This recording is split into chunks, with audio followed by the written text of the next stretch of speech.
Bismillahirrahmanirrahim. Assalamualaikum warahmatullahi wabarakatuh. Pada video kali ini kita akan belajar ekonomi makro dasar ya, dan hubungannya dengan pergerakan bursa saham. Ya, jadi ini adalah pengetahuan dasar yang perlu dikuasai oleh seorang investor. Jadi karena kita tahu bahwa bursa saham naik turunnya IHSG, naik turunnya saham-saham yang Anda pegang itu berhubungan dengan kinerja ekonomi nasional dan juga ekonomi global ya. Jadi apakah kita sekarang ini sedang terjadi krisis, sedang baik-baik saja atau malah sedang booming ya. Itu semuanya ada hubungannya dengan pergerakan bursa saham. Nah, jadi dalam hal ini kita akan membahas dua hal. Pertama, ekonomi makro itu sendiri ya, dan kedua bagaimana hubungannya dengan pergerakan bursa saham. Oke. Oke, jadi kita langsung saja. Nah, sebenarnya kalau kita mau mempelajari ekonomi makro secara keseluruhan, maka indikatornya itu ada banyak sekali ya. Jadi kalau kita lihat di sini ya, ini tradingeconomics.com, ini datanya sangat lengkap. Di sini ada data-data ekonomi makro dari seluruh negara di seluruh dunia, dari semua negara di seluruh dunia. Dan di sini diurutkan berdasarkan ukuran GDP-nya ya. Jadi nomor satu yang paling besar adalah Amerika Serikat, disusul China, Jepang dan seterusnya. Dan di sini ada angka GDP ya, pertumbuhan GDP secara year on year, pertumbuhan GDP secara quarter on quarter, suku bunga, inflasi dan seterusnya. Ini adalah semuanya penting. Dan kalau kita breakdown, ya ada lebih detail lagi ya, inflasi ini juga ada rinciannya lagi gitu, seperti itu. Namun, kalau kita lihat indikator utamanya saja ya, indikator yang paling penting dari semua indikator tadi, itu hanya ada 3. Nomor 1 pertumbuhan GDP, nomor 2 inflasi, dan yang nomor 3 itu tingkat suku bunga. Nah, jadi di sini kita akan bahas itu satu persatu. Ya. Kita mulai dari pertumbuhan GDP dulu. GDP singkatannya adalah Gross Domestic Product. Bahasa Indonesianya adalah Produk Domestik Bruto. Yang kita lihat adalah angka secara year on year. Jadi dari tahun ke tahun, bukan dari kuartal ke kuartal. Ini adalah kenaikan real ya, dari nilai seluruh barang dan jasa yang diproduksi di suatu negara di Indonesia ya, dalam waktu 1 tahun. Nah, kondisi ekonomi bisa dikatakan secara umum bisa dikatakan baik jika kalau untuk negara maju ya, pertumbuhan GDP-nya itu 2-3%. Kenapa? Karena kalau untuk negara maju, misalnya katakanlah Amerika Serikat ya, di mana GDP-nya sudah sangat besar, 21 miliar dolar sebagai perbandingan, Indonesia sendiri itu hanya 1.100 miliar dolar. Jadi Amerika Serikat itu 20 kali lebih besar dibanding kita, seperti itu. Maka tentu saja ini sudah lebih sulit untuk tumbuh lebih tinggi lagi ya. Nah, jadi kalau misalnya negara-negara maju, itu kalau dia 2-3% itu sudah cukup bagus. Tapi kalau negara berkembang, idealnya 4-5%, ekonomi bagus. Kalau Indonesia pertumbuhan ekonominya kurang dari 4 atau 5%, maka mungkin itu krisis ya. Demikian pula kalau Amerika Serikat ekonominya kurang dari 2 atau 3% pertumbuhannya, maka juga mungkin itu resesi atau bahkan krisis seperti itu. Nah, jadi kita bisa lihat di sini ya. Ini adalah pertumbuhan ekonomi Indonesia dalam waktu 25 tahun terakhir, di mana pada tahun 2001 itu pernah angkanya di bawah 2%. Dan sekarang pun ya karena ada masalah pandemi coronavirus ini, kita juga cuma 2,97%. Tapi di tahun-tahun yang lalu kita cukup besar pertumbuhannya, antara 4, 5 atau bahkan 6%. Seperti itu. Jadi untuk ukuran negara berkembang kita cukup bagus ya. Amerika Serikat juga sama. Kalau kita lihat Amerika Serikat di sini. Nah, ya di sini kita bisa lihat ya. Angka pertumbuhan ekonominya paling tinggi 2%, ya pernah dulu 4% ya, tapi nggak pernah sampai katakanlah 6% seperti yang kita alami. Dan di waktu-waktu yang lain malah dia pernah sampai negatif ya. Ini waktu krisis tahun 2008 lalu seperti itu. Jadi secara umum pertumbuhan ekonomi Amerika Serikat itu memang tidak sebesar Indonesia, tapi itu karena memang di sana sudah statusnya sebagai negara maju ya. Kemudian pertumbuhan GDP ini juga sudah termasuk memperhitungkan inflasi. Jadi maksudnya begini, kalau misalnya katakanlah seluruh produk barang dan jasa yang diproduksi di seluruh Indonesia ya dalam satu waktu, kita sebut saja Rp1.000 contohnya, Rp1.000. Dan tahun depan itu naik menjadi 1.100. Kalau misalnya inflasi yang terjadi dalam satu tahun itu ya sebesar 6%, maka dari 1.000 ke 1.100 itu kan naiknya 10%. Tapi kita sesuaikan dengan angka inflasi yang 6% tadi, maka kenaikan realnya ya, pertumbuhan GDP yang realnya itu berarti hanya 4% gitu. Jadi ketika Indonesia melaporkan katakanlah pertumbuhan ekonominya 4% atau 5%, itu sudah termasuk memperhitungkan inflasi. Seperti itu. Jadi kalau misalnya tidak dihitung inflasinya, maka angkanya lebih tinggi lagi. Tapi itu sudah termasuk memperhitungkan inflasi. Kemudian tentang inflasi itu sendiri ya.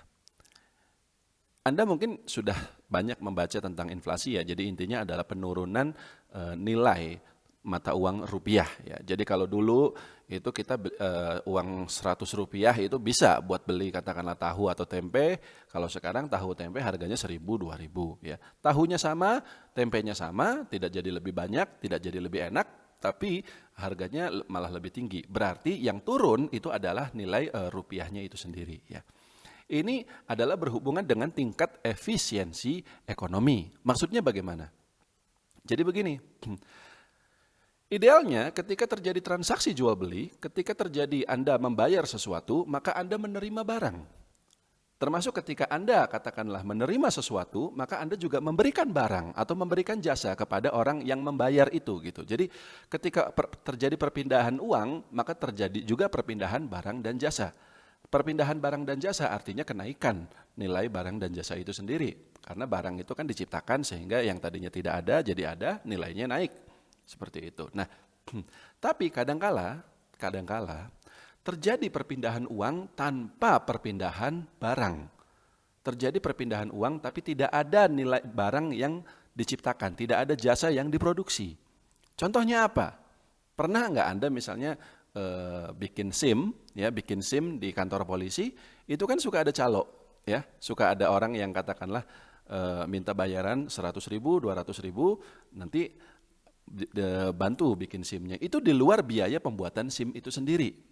Dan itu sebenarnya suatu jasa yang sebenarnya tidak perlu ada.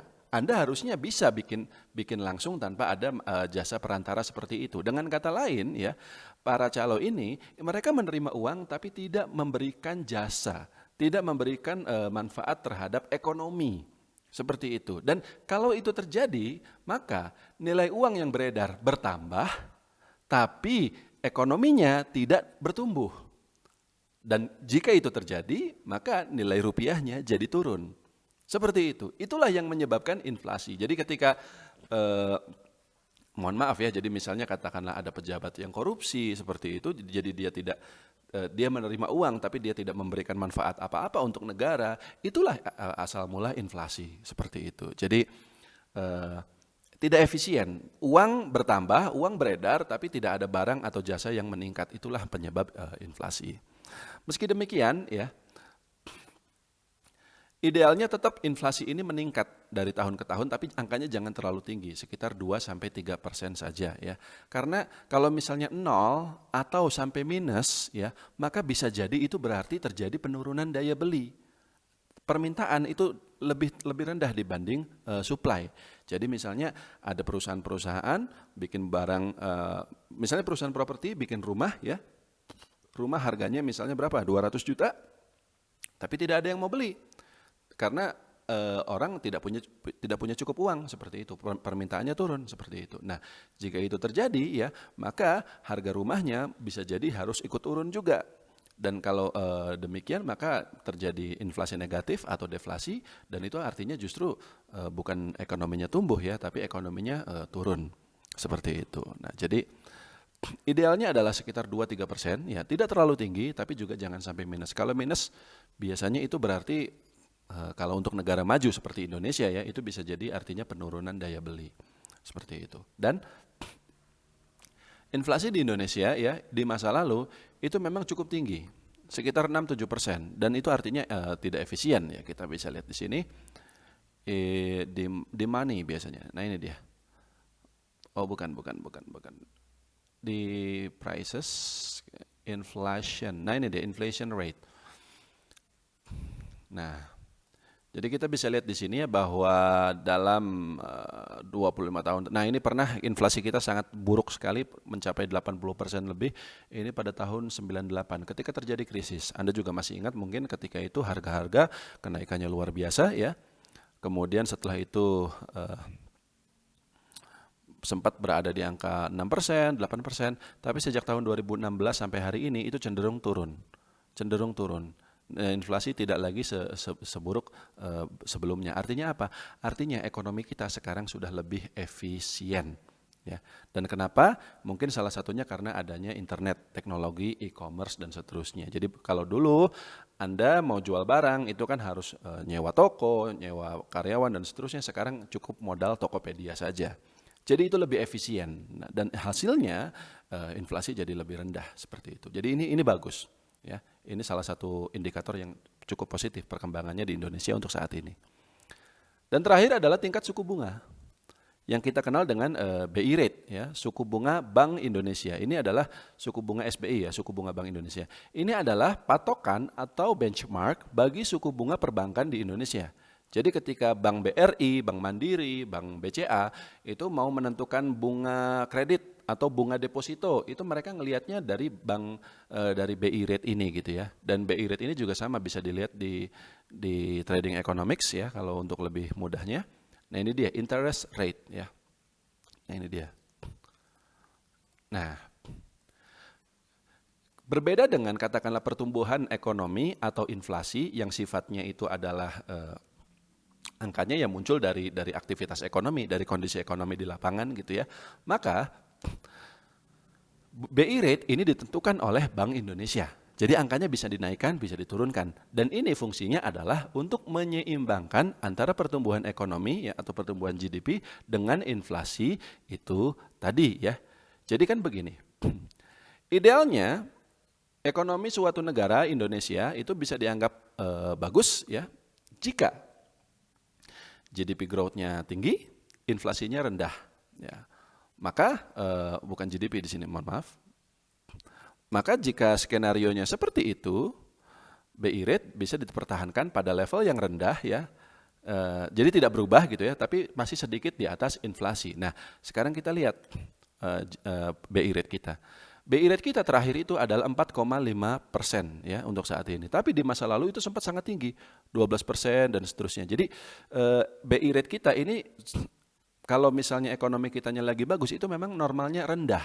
Dan saat ini memang dia rendah, sekitar 4% ini dibanding 12% di masa lalu ya, dan masih sedikit di atas inflasi. Tadi sudah kita lihat bahwa inflasi kita itu sekitar 2% sekian ya, dan BI rate kita itu adalah sekitar 4%.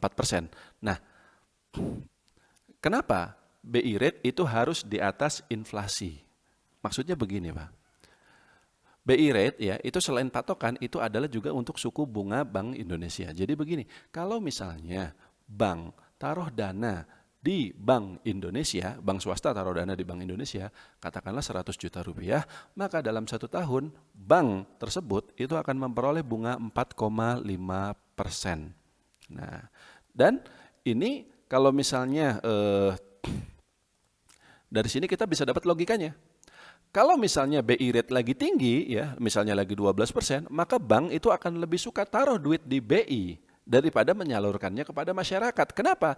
Karena meskipun katakanlah suku bunga yang 12% ini tidak terlalu tinggi sebenarnya dibanding suku bunga kredit kalau Anda memberikan pinjaman, kalau bank memberikan pinjaman ke orang atau perusahaan, ya, tapi risikonya sangat rendah. Karena karena ini BI, Bank Indonesia tidak mungkin bangkrut seperti itu. Jadi BI itu pasti akan memberikan bunga tersebut. Tapi ketika suku bunga BI ini turun, ya katakanlah sekarang juga cuma tinggal 4%, maka bank-bank swasta itu tidak lagi menaruh duitnya di BI, tapi dia akan menyalurkannya kepada masyarakat untuk menumbuhkan ekonomi. Seperti itu. Jadi sekali lagi ini fungsinya adalah untuk menyeimbangkan antara inflasi dan juga pertumbuhan ekonomi. Ya. Sekarang kita lihat lagi di sini. Idealnya pertumbuhan ekonomi tinggi, ya, inflasi juga lagi rendah, maka BI rate bisa dipertahankan pada level yang rendah, tadi sudah disampaikan.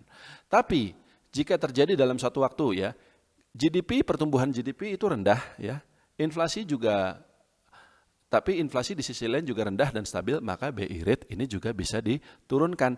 BI rate turun, suku bunga Bank Indonesia turun. Bank kalau naruh duit di BI, bunganya kecil, maka dia akan menyalurkannya kepada masyarakat.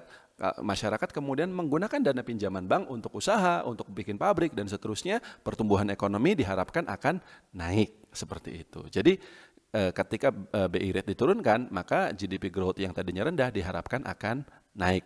Di sisi lain, ya, inflasi, karena inflasi sebelumnya juga sudah rendah, maka dia hanya akan naik sedikit saja karena meningkatnya jumlah uang beredar, seperti itu. Kemudian sebaliknya, pertumbuhan ekonomi lagi tinggi-tingginya nih, bagus, semua orang lagi cuan, orang semuanya bisa punya pekerjaan dan seterusnya. Tapi di sisi lain inflasi juga tinggi. Nah, inflasi ini sebaliknya menggerus pertumbuhan ekonomi. Kalau inflasi lebih tinggi dibanding pertumbuhan ekonomi itu sendiri, maka itu berbahaya. Maka dalam hal inilah BI rate bisa dinaikkan.